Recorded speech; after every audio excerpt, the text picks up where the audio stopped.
No one ever wants to be on the other end of infidelity, but could you be micro-cheating on your partner?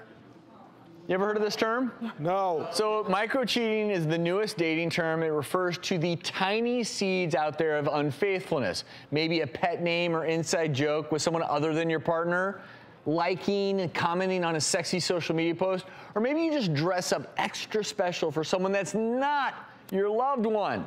So that's the micro-cheating with the idea that could you, for instance, you're going to work and you dress up extra special nice because, well, there's that new person that looks really cute working next to you. I think if you're having a conversation in your head, like, is this cheating? Is it not cheating? If you're doing all of that, you're probably cheating. And secondly, if you can't do it or say it in front of your partner, you probably shouldn't be doing it or saying it. Yes, if you're having feelings of guilt, or if you're like a little uncomfortable with your actions, then it probably is a clinical sign of micro-cheating. But my issue with this micro-cheating term is a lot of people are trying to say, though, if you even think of anyone else, you're cheating.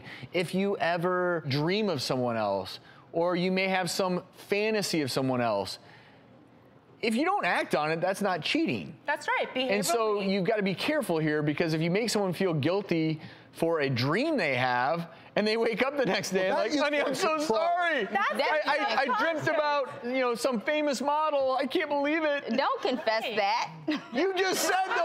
Keep it to yourself. You just said it's all about communication. That's a dream. Yeah, keep that to yourself. Okay. Yeah. You don't need to share that, right? Yeah, but I agree. There is a little bit of a slippery slope there. And if you're going to make a promise to be with somebody for the rest of your life, you might find somebody else attractive along the way. But as long as you're not acting on it behaviorally, I feel like that's where the bar should be. Can it not even be the sign of a healthy relationship in terms of, yes, say you get married and you're with them for 60 years. If you literally say, oh, I never have, since we've been married, I've never looked at someone of the opposite sex. Lies. You're lying. Lies.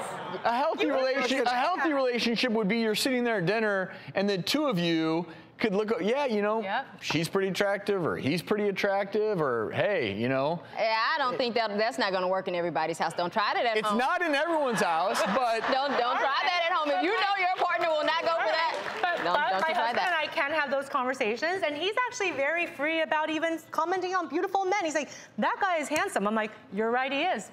And then I feel much better saying absolutely. Yeah, but you know, sometimes I think it's just up to the couple. Whatever you agree on, and don't go back on that agreement, and don't deceive them. That's really big.